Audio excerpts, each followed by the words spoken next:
Becca, do you want to take that one? Or you can say no if you don't want to.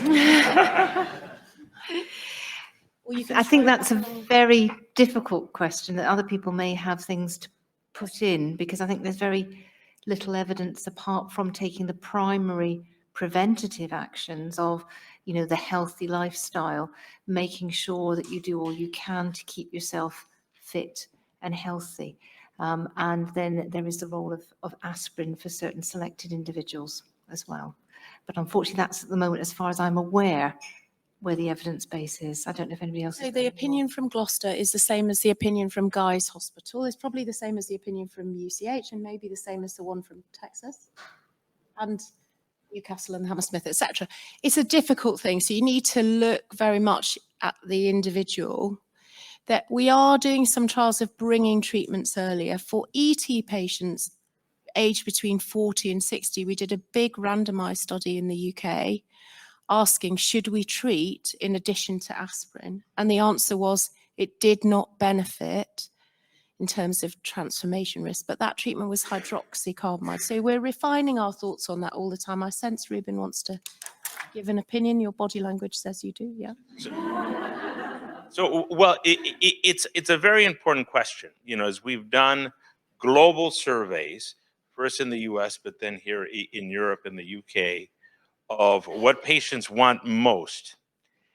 And clearly the answer was we want things that can help to avoid progression. You know, so that's a very strong need. Now you sense a reluctance from the panel, in part because we still lack a couple key things in understanding the biology of the MPNs. Why do they progress? So a bit what we struggle with, and there's evidence that, again, interferon may help certain people avoid progression. We don't fully understand all aspects of that. But I think what we seek scientifically is to understand, why does any one individual progress? Can we measure that?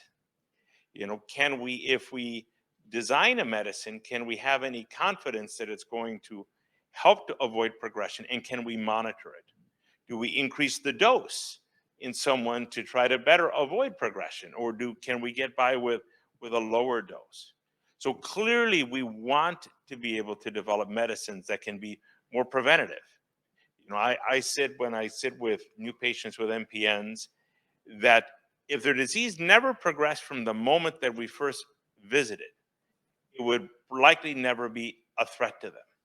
It is progression which is the greatest threat. So there's a lot of, you know, very smart people in laboratories as we speak, doing a whole range of research into the biology of MPNs to try to answer that question.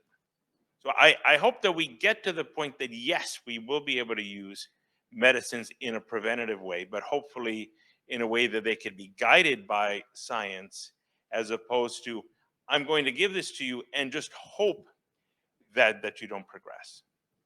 Thank you. That was a very eloquent answer. Yes?